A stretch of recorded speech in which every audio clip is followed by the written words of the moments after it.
Gambling in video games has become a serious issue. I could do a 10-part miniseries, or mega series for that matter, on the origins of loot boxes, the effect on various franchises, the response by global regulatory bodies, the legality of non-disclosed RTP or return to player metrics, and the list goes on and on. Today, though, I want to focus on a relatively new website called Unwinnable.com, which appears to have taken the concept of gambling promotion to an absolute and completely unethical extreme.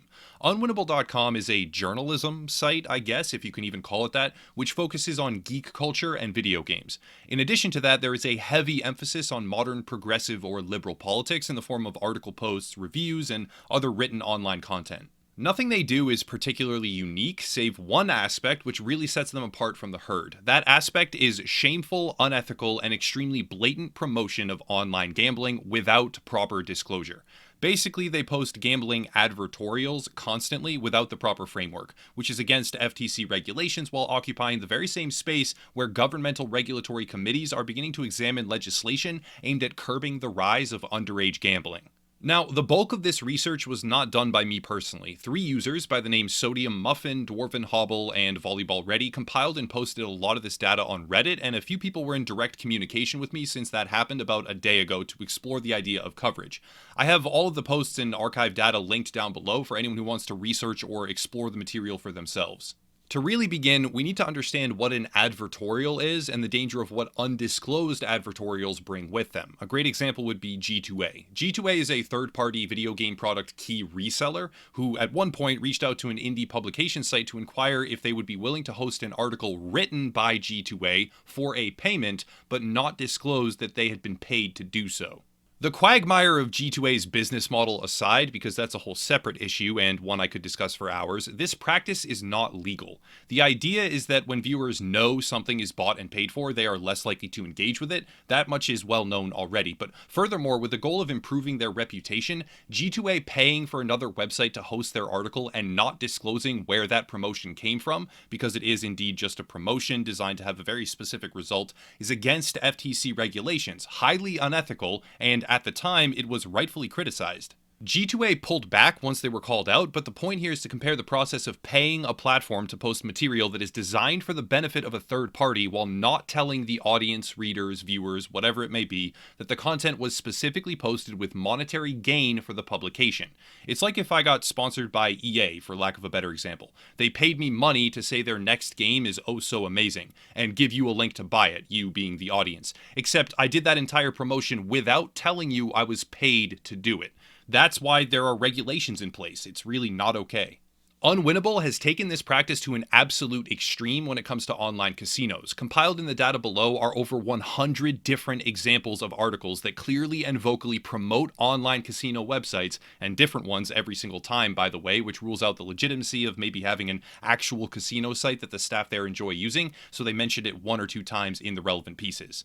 The articles contain sneaky backlinks direct to login or sign-up pages for these casinos, and nowhere on the page is there a disclosure of compensated advertising or sponsorship. Now, this is where the defense could be made that maybe they just like gambling over there. They just really, really like online gambling and video games. So they mash in gambling promotions for different casinos every other article, and they were never actually paid to do so. Perhaps, maybe 100 articles of badly written promotion organically fell out of their ass. It's possible, but if you look closer, almost every single one of these articles, and again, there are so many of them, why live casino games became so popular, online casino games are much more than just poker, useful tips for profitable gambling, 4 amazing comic books about gambling, what is iGaming? Like I said, there are over 100 of them, but if you look closer, you can see that these articles are written by Alan Smithy.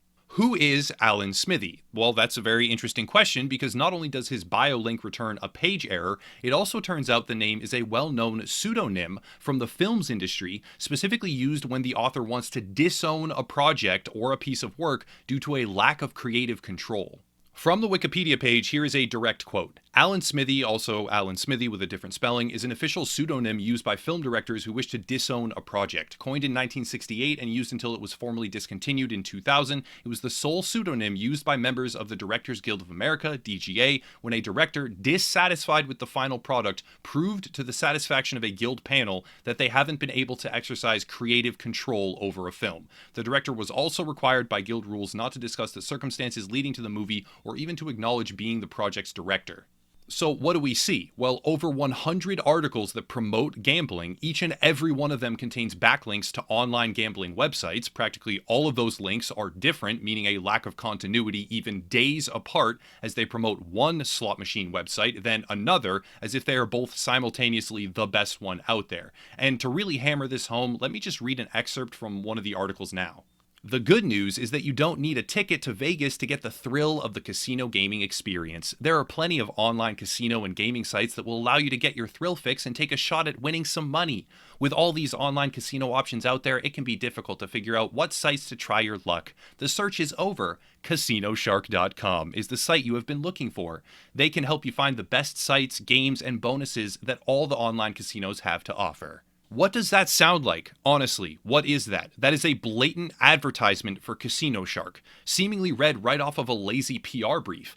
I've seen this type of stuff before with my own eyes. I get emails like this for currency selling sites, which it turns out Unwinnable has also promoted when they, again, without sponsorship disclosure of any kind, promoted a World of Warcraft gold site to their audience. Yeah, this one is just a big advertisement for a site called El Dorado. It's a one-page article that encourages you to play various games so that you can farm gold and real-world trade, which is A, against the terms of service for these games, and B, yet another example of undisclosed paid sponsorship. Unless we are to believe that they did this, for fun, without getting paid, which is almost worse if it's true.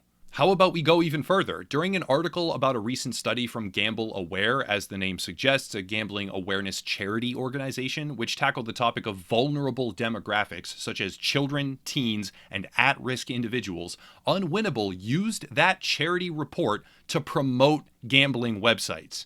Once again, the Advertorial, because I'm entirely comfortable calling them that in this particular case, was published by Alan Smithy, which would seem to indicate the writer or author was ashamed and did not want to be associated with this post. That is to say, if this was even written by one of their authors, and not just given to them verbatim by the BGAOC gambling directory page, which is literally linked in the first 3 lines of the article. Gaming journalism has its struggles. I am probably one of the last people to praise the medium in its entirety, but the sad truth is that there are some decent publications out there, or there at least could be, if these types of outlets and organizations were not constantly polluting the space with their disgustingly greedy or unethical practices. Keep in mind, Unwinnable is also the same type of publication that will resort to contemporary social justice topics in an endeavor to rage bait or race bait article clicks by condemning something like Cuphead, a massively popular indie game, because of the historical aesthetic utilized, which occurred in a period of racial tension in the United States. When they aren't rage baiting articles or race baiting articles or whatever other, scummy clickbait tactics that they use, they are doing gambling promotions. And another factor to be considered is that these articles are basically just SEO cannon fodder, search engine optimization. That's the acronym there. It's very clear that these links are being layered under keywords that these casinos are pushing forward so that they can rank higher in the directory of competing pages. How to win at online gambling is not something that gets written by a halfway intelligent gaming journalist for a website specializing in video game subject matter.